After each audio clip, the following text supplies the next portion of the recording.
রিজিকের মালিক কে? আপনাকে আল্লাহ পাক যতটুকু রিজিক দিয়েছেন তাকদিরে লেখা আছে না? তাকদিরে লেখা আছে না? তাকদিরে লেখা আছে যেটা, সেটা কি আপনি না খেয়ে মরবেন নাকি? যদি আপনার তাকদিরে থাকে যে আপনি 50 বছর বাঁচবেন আর 50 বছরে আপনি 500 মণ চাল খাবেন, কথার কথা, ওই চালের এক দানা বাকি থাকতে আপনি মরবেন? মরবেন না। তাহলে রিজিক কি আমার সাথে সম্পৃক্ত না আল্লাহর সাথে সম্পৃক্ত? এই বিশ্বাসটা করতে হবে। তো দাড়ি রাখলে কি মেয়েরা পছন্দ করবে না নাকি? বলেছে যে বিয়ে করবো না দাড়ি রাখলে, এমন কথা বলেছে? যদি কোনো মেয়ে এরকম কথা বলে, ওই মেয়েকে বিয়েই করার দরকার নেই আপনার। যদি কোনো মেয়ে আপনাকে বলে যে দাড়ি রাখলে ভালো লাগে না, শেভ করতে হবে, না হলে বিয়ে হবে না, বিয়ে করব না, ওই মেয়েকে বিয়ে না করাই উচিত আপনার। ওর তো মানে আপনাকে বিয়ে করার যোগ্যতাই হয়নি, ওর তো যোগ্যতাই হয়নি আপনাকে বিয়ে করার। সে তো দাড়ি নিয়ে প্রশ্ন তুলছে। যে মেয়ে বলবে যে নবীর সুন্নত আছে এজন্য আপনাকে পছন্দ করি, তখন বুঝবেন যে হ্যাঁ, এই মেয়ের মধ্যে ভালো কিছু আছে। যেই মেয়ে দেখবে যে আপনি নামাজি কিনা, যেই মেয়ে দেখবে আপনি নামাজি কিনা, দাঁড়িয়ে আছে কিনা, ইমানদার কিনা, দিনের জন্য কিছু করেন কিনা, হালাল খান কিনা, ওই মেয়ে ইনশাল্লাহ আপনার ঘরে শান্তি দিবে। আর যেই মেয়ে আপনাকে দেখবে আপনার কত বড় সম্পত্তি, কতটা বড় জমি, কত বড় চাকরি, সুদ খান কিনা ওর কোনো আসা যায় না, টাকা হইলেই হইল, এগুলোকে ঘরে ঢুকালে অশান্তি আর অশান্তি। কি চাচ্ছেন, শান্তি না অশান্তি? নবী সাল্লাল্লাহু আলাইহি ওয়াসাল্লাম বলেছেন, দিনদারিতা দেখে মেয়েদেরকে বিয়ে করো। কি দেখে? একই বিষয় ছেলেদের জন্য মেয়েদের জন্য সেম। ছেলে দেখতে হবে দিনদার কিনা, মেয়ে দেখতে হবে দিনদার কিনা, পর্দা করে কিনা, দিনদারিতা আছে কিনা। দুনিয়ার এই ছোটখাটো বিষয় যদি দেখেন, তুচ্ছ বিষয়গুলো, একদিন না একদিন আপনি পস্তাবেন কিন্তু। আর যদি আপনি দিনদারিতা দেখেন, ইনশাল্লাহ আপনি কোনোদিন পস্তাবেন না ইনশাল্লাহ। আল্লাহ পাক তৌফিক দান করে নেবেন। এটা একটা বড় সিদ্ধান্ত জীবনের। এই সিদ্ধান্তে যদি ভুল করে ফেলেন, সারা জীবন পস্তাতে হবে। অতএব এখানে বেশি আবেগে, ফ্যান্টাসিতে ভুগবেন না। ঠান্ডা মাথায় দিনদারিতাকে অগ্রগণ্য করে আপনি ছেলে দেখবেন বা মেয়ে দেখবেন ইনশাল্লাহ। আর গার্ডিয়ান যারা পরিবারের পিতামাতা আছেন, তাদেরকেও বলবো, দুনিয়ার এই বিষয়গুলোকে বেশি প্রাধান্য দিতে যাবেন না। কত বড় চাকরি করে, কত বড় জমির মালিক, কত বেশি টাকা, এগুলো পরের বিষয়। আগের বিষয় হচ্ছে আপনার ওই জামাই দিনদার কিনা, আগের বিষয় হচ্ছে তার মধ্যে ইসলাম আছে কিনা, শুরুর বিষয় হচ্ছে আপনার ওই মেয়ের মধ্যে দিনদারিতা আছে কিনা। এটা নসিহত করে গেলাম। যদি আপনি বুদ্ধিমান হন, তাহলে আমার নসিহত গ্রহণ করবেন, না হলে কিন্তু সারা জীবন পস্তাতে হবে। যারা বেদিন জামাই বিয়ে করেছে আর বেদিন মেয়ে বিয়ে করেছে, তারা বুঝবে যে আমার কথার মর্ম কতটুকু। তারা এখন ইচ্ছা করেও লাইনে আনতে পারছে না। পারছেন? ওই যে বলছে বিয়ের পরে ঠিক হয়ে যাবে, এত সহজ? এটা কি সুইচ টিপ দিলে ঠিক হয়ে যাবে? মানুষের মনটা খুব জটিল একটা বিষয়। এত সহজেই মানুষের মন চেঞ্জ হয় না। হয় ইল্লা মাশাআল্লাহ, আল্লাহ চাইলে হয়। কিন্তু যদি মনে করেন যে পর্দা করে না, বিয়ে করি তারপর পর্দা করবে, করাই নিব, বানাই নিব, নিজের মতো গড়ে নিব, এত সহজ নয়। পরে দেখবেন সেই মেয়ে আপনার দাড়ি শেভ করায় ফেলছে, করতে পারে না, আপনাকে পেরেশানিতে ফেলবে। সবার এত টাকা, তোমার টাকা নাই। এই যুগে একটু সুদ খেলে কি হয়, সমিতিতে নাম লেখালে কি হয়, সুদের লোন নিলে কি হয়, সবার একতলা বাড়ি, আমার কেন, সবার 4-5 তলা বাড়ি, আমার কেন একতলা থাকবে, নাও লোন নাও, বাড়ি করি। আপনার স্ত্রী আপনাকে এদিকে ইনফ্লুয়েন্স করবে, করবে না? করবে। এইভাবে তো বহু পরিবারের কর্তা দিন দিন হাডুষ্ট করে মারা যাচ্ছে। টেনশন, পারিবারিক অশান্তি। অতএব দিনদারিতাকে প্রাধান্য দেন ইনশাআল্লাহ। দিনদারিতার সৌন্দর্য কখনো শেষ হয়ে যাবে ইনশাআল্লাহ। আল্লাহ পাক তৌফিক এনায়েত করুন। আমিন। প্রিয় ভাইরা, আলোচনা একটা বড় অংশে এবার আসছি, এদিকে খেয়াল করেন, একটু মনোযোগ দিতে হবে। এখন থেকে আমরা একটু গুরুত্বপূর্ণ জায়গায় যাব। নবী সাল্লাল্লাহু আলাইহি ওয়াসাল্লামের সুন্নতের উপর আমল না করলে আমরা কি জান্নাত পাবো কিনা? আর নবীর সুন্নত কি শুধুমাত্র ইবাদত বন্দেগীর ক্ষেত্রে করলেই হবে, না জীবনের সব ক্ষেত্রে করতে হবে? আমার সাথে কথা বলেন। নবীর সুন্নত কি শুধু ইবাদত বন্দেগীতেই করব, নাকি জীবনের সব ক্ষেত্রে করব? আল্লাহর নবী সাল্লাল্লাহু আলাইহি ওয়াসাল্লাম মাত্র 23 বছরে আইয়ামে জাহিলিয়াতকে সরিয়ে দিয়েছেন কি দেন নাই? আইয়ামে জাহিলিয়াতের শিরক, ওখানকার আপনার সুদ, ওখানকার আপনার জেনা, ওখানকার মাদক, ওখানকার গোত্রীয় হানাহানি 23 বছরের মধ্যে পরিবর্তন হয়েছে কিনা? যখন মক্কা বিজয় হয়েছে, তখন কি ওই মক্কার মধ্যে কোনো শিরক ছিল, কোনো মূর্তি পূজা ছিল, কোনো সুদ ছিল, কোনো মেয়ের সাথে খারাপ আচরণ করা হয়েছে, কোনো ধর্ষণ হয়েছে, কোনো ব্যভিচার, গোত্রীয় হানাহানি, না সবাই ভাই ভাই হয়ে গেছে? 23 বছরের মধ্যে আল্লাহর নবী কি এমন করলেন যাতে একটা অন্ধকারাচ্ছন্ন সমাজ আলোকিত হলো? কি এমন করলেন, কে বলতে পারবে? 23 বছরের মধ্যে আল্লাহর নবী কি এমন করলেন? তিনি কি কোনো জাদু করেছেন? তিনি কি মানুষকে বশ করেছেন? তিনি কি আল্লাহর ফেরেশতাদেরকে দিয়ে জোর করে মানুষকে দিনের দিকে নিয়ে আসছেন? তিনি কি মানুষের গলায় ছুরি ধরে ইসলাম কবুল করিয়েছেন? এই কোনো কাজে আমাদের নবী মুহাম্মদ সাল্লাল্লাহু আলাইহি ওয়াসাল্লাম করেন নাই। করেছেন? বরং তিনি মানুষের কলব, মানুষের হৃদয়টাকে পরিবর্তন করে দিয়েছেন। বলেন সুবহানাল্লাহ। মানুষের হৃদয়ের মধ্যে আগে কুফর ছিল, আল্লাহর নবী সেখানে ঈমান ঢুকিয়ে দিয়েছেন। মানুষের হৃদয়ের মধ্যে আগে শিরক ছিল, আল্লাহর নবী সেখানে তাওহীদ ঢুকিয়ে দিয়েছেন। মানুষের হৃদয়ের মধ্যে আগে হারাম ছিল, নবী সাল্লাল্লাহু আলাইহি ওয়াসাল্লাম হালাল ঢুকিয়ে দিয়েছেন। মানুষ আগে বস্তুবাদী ছিল, দুনিয়া কেন্দ্রিক ছিল, আল্লাহর নবী মানুষকে পরকালমুখী করেছেন। মানুষ আগে আল্লাহকে চিনত না, আল্লাহর নবী মানুষকে আল্লাহকে চিনিয়েছেন। মানুষের কবর, হাসর, জান্নাত, জাহান্নাম নিয়ে এত চিন্তা ছিল না, আল্লাহর নবী তাদেরকে পরকালীন জীবন সম্পর্কে সচেতন করেছেন। করেন নাই?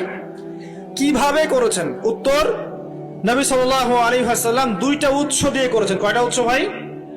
1 নাম্বার আল্লাহর কিতাব মানে আল কোরআন, 2 নাম্বার নবীর সুন্নত মানে কি?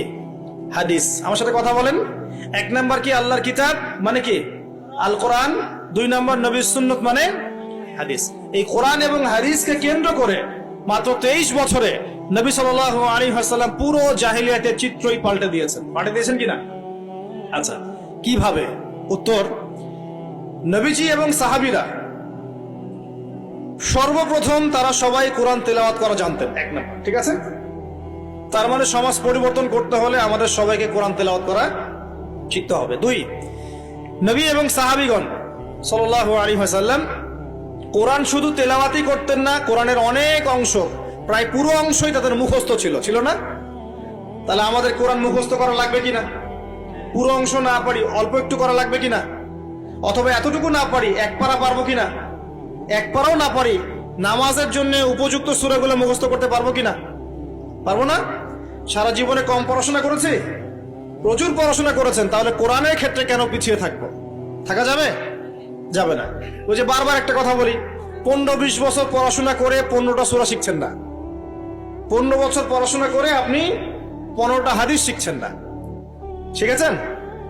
15 বছর পড়েছেন, 10 জন জান্নাতের সার্টিফিকেট প্রাপ্ত সাহাবীর নাম বলতে পারছেন না।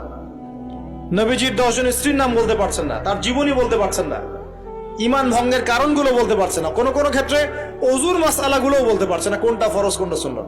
এমন আছে না? এবং এদের সংখ্যা কি কম না বেশি? এদের সংখ্যা কোটি কোটি, এমন কোটি কোটি মানুষ আছে বাংলাদেশের মাটিতে। আমরা সবাই মাশাআল্লাহ দুনিয়াবি ক্ষেত্রে শিক্ষিত হয়েছি ঠিকই, কিন্তু দিনের বেসিক জিনিসগুলো শিখি নাই। আপনি দেখবেন, আমি দেখাবো। কে আছেন বলেন জান্নাতি 10 জন সাহাবীর নাম বলতে পারবেন? একজন ব্যক্তি দাঁড়ায় যান দেখি। যদি বলতে পারেন, আমার পক্ষ থেকে নগদ 1000 টাকা পুরস্কার। জান্নাতি 10 জন সাহাবী, এই দুনিয়াতেই তারা জান্নাতের সার্টিফিকেট পেয়েছেন। আল্লাহ নবী বলেছেন তুমি জান্নাতি, তুমি জান্নাতি, তুমি জান্নাতি। 10 জন বলতে পারবেন কেউ? কিন্তু বিশ্বাস করেন, আমি যদি এখন ধরি, কোনো পুরস্কার দিব না, 1 টাকাও ভাদিয়া নাই। আমাকে বলেন বাংলাদেশ ক্রিকেট টিমের 10টা প্লেয়ারের নাম বলেন, সবাই বলতে পারবে। পারবে না? 10 জন ইন্ডিয়ান নায়কের নাম বলতে বলেন, পারবে। 10 জন ইন্ডিয়ান নায়িকার নাম বলতে পারেন, পারবে। 10 জন আর্জেন্টিনার প্লেয়ারের নাম বলতে পারেন, পারবে। 10টা ব্রাজিলের প্লেয়ারের নাম জিজ্ঞাসা করেন, পারবে। এগুলো পারবে তারা। পারবে কি না? সত্যি কথা বলেন, পারবে কি না? অবশ্যই পারবে। 10টা বাংলা সিনেমার নাম বলেন, পারবে। 10টা হিন্দি সিনেমার নাম বলেন, পারবে। পারবে কি না? সত্যি কথা বলেন, পারবে কি না? অবশ্যই পারবে। না পারলে তো আলহামদুলিল্লাহ, আপনার জন্য দোয়া থাকবে যে পারেন নাই। কিন্তু বেশিরভাগ ছেলে পেলেই পারবে, বেশিরভাগ মেয়েই পারবে। মেয়েদেরকে জিজ্ঞাসা করেন 10টা সুন্দরী মেয়ের নাম বলো, ভারতের, পশ্চিমের, হ্যাঁ, সিনেমার, নাটকের, গায়কের, গায়িকার 10টা সুন্দর সুন্দর মেয়ের নাম বলো, বলে দিবে। পারবে না? জিজ্ঞাসা কর আজকে গিয়ে যে 10 জন জান্নাতের সার্টিফিকেট প্রাপ্ত 10 জন সাহাবীর নাম কি, দেখবেন বেশিরভাগই বলতে পারবে না। এই বিষয়টাকে আপনি কি মনে করছেন? বিগত 10, 20, 30 বছর থেকে আমরা দেখছি যে একটা অসুস্থ প্রজন্ম তৈরি হয়েছে। অসুস্থ প্রজন্ম। কিরকম অসুস্থ? দিনের জ্ঞান অর্জনের কোনো ফিকির করে না, সারাদিন দুনিয়ার জ্ঞান অর্জন নিয়ে পড়ে আছে। এর উদ্দেশ্য একটা সার্টিফিকেট অর্জন করে চাকরি পাওয়া। উদ্দেশ্য এটাও না যে এই জ্ঞান দিয়ে সে দেশ ও জাতির খেদমত করবে, এটা উদ্দেশ্য না। অসুস্থ প্রজন্ম, জিজ্ঞাসা করবেন ইসলামের বেসিক জিনিসগুলো জানে না, বাইরের বড় বড় জ্ঞান তার জানা আছে, পুরো পর্যায় সারণী মুখস্থ কেমিস্ট্রি, 10 জন সাহাবীর নাম বলতে পারবে না, 10 জন নবীর নামও বলতে পারছে না। 10টা সূরা ধরলে প্যান্ট খারাপ হয়ে যাবে। একটা সূরা, সূরা ফাতিহা বিশুদ্ধ করে কোন আলেমের সামনে তেলাওয়াত করতে দেন, দেখবেন 10টা ভুল করে বসে আছে। অনেকে তো আলহামদুলিল্লাহ উচ্চারণ করতে পারে না। কেমন আছেন? আলহামদুলিল্লাহ ভালো আছে, আলহামদুলিল্লাহ ভালো আছে, আলহামদুলিল্লাহ। আলহামদুলিল্লাহ মানে কি? আলহামদুলিল্লাহ মানে সমস্ত প্রশংসা কার জন্য? আল্লাহর জন্য। আর আলহামদুলিল্লাহ মানে সমস্ত ধ্বংস আল্লাহর জন্য। নাউযুবিল্লাহ। অর্থ কি হয়েছে দেখছেন? আলহামদু, আলহামদু মানে ছোট হায়া হাওয়াজ দিয়ে পড়লে অর্থ পরিবর্তন হয়ে যায়, উল্টা অর্থ হয়। আর আলহামদু বললে অর্থ পারফেক্ট হয়। কুল হুয়াল্লাহু আহাদ, কুল বললে একটা অর্থ হয়, আর কুল হুয়াল্লাহু আহাদ বললে আরেক অর্থ হয়। তারপরে কুল ইয়া আইয়ুহাল কাফিরুন লা আ'বুদু মা তা'বুদুন একটা অর্থ হয়। আর যখন বলে কুল ইয়া আইয়ুহাল কাফিরুন লা আ'বুদু মা তা'বুদুন আরেকটা অর্থ হয়। এগুলো আলেমরা বুঝবেন। তো কুরআনই তো পড়তে জানছে না। 15 বছর 20 বছর পড়াশোনা করে আমরা কি প্রজন্ম তৈরি করছে বলেন তো? আগামী 2-3 দিন পর তারা রাস্তাঘাটে কনসার্ট করবে, নাচবে, পিকনিক করবে, হইহুল্লা করবে এবং পশ্চিমাদের সাথে তালে তাল মিলিয়ে বলবে যে 31st night happy new year. তারা বলবে আগামী 2-3 দিন পরেই করবে। কিন্তু আজকে আরবি মাসের কয় তারিখ বলতে পারবে না। আরবি বর্ষপুঞ্জি আছে না, ক্যালেন্ডার, আরবি নববর্ষ কবে, প্রথম মাসটার নাম কি সেটা বলতে পারবে না। রমজান মাস তার আগে কোন মাস, পরে কোন মাস বলতে পারবে না। কিন্তু 31st নাইট তারা চিনে। তারা লাইলাতুল কদর চিনে না, তারা লাইলাতুল কদর চিনে না, 31st নাইট চিনে। আপনি কোন প্রজন্ম তৈরি করছেন দেখেন। এখানে প্রসঙ্গ যেহেতু এসেই গেল বলে দেই এই কথাটা, পরে ভুলে যাব, যে খ্রিস্টপূর্ব প্রায় 46 সালের দিকে এক ব্যক্তি ছিল, তার নাম ছিল জুলিয়াস সিজার। কি নাম? Julius Caesar. এগুলো আমি আসলে অনেকদিন আগে পড়েছি, আমার মাথায় এত লাইভলি নাই, আর এগুলোর চর্চা করা আমি বন্ধ করে দিয়েছি। আমাদের ফিলোসফি কিছু বই ছিল, এগুলোতে হিস্ট্রিগুলো ঘাটা ছিল সবগুলো, আর হিস্ট্রির একজন গভীর ছাত্র। তো এই জুলিয়াস সিজার নামে এক ব্যক্তি ছিল, যে আসলে সিজার নামক এক দেবতার উপাসনা করত। কথা বুঝতে পারছেন? ওদের অনেক দেবতা ছিল, এরকম একটা দেবতার নাম ছিল সিজার। ওর নামে সে নামকরণ রেখেছে জুলিয়াস সিজার। এই নক্ষত্র পূজারী ছিল, তারার পূজা করত। কথা বুঝতে পারছেন? তো তারার পূজা যে করে সে কি তাওহীদপন্থী না মুশরিক? বলেন, সে কি ইমানদার না কাফের, কোনটা? এখন সে একটা ক্যালেন্ডার ফর্ম করেছিল, এর নাম হলো এই গ্রেগরিয়ান ক্যালেন্ডার বলে।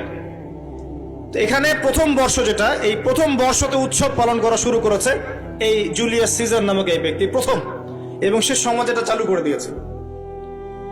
এরপরে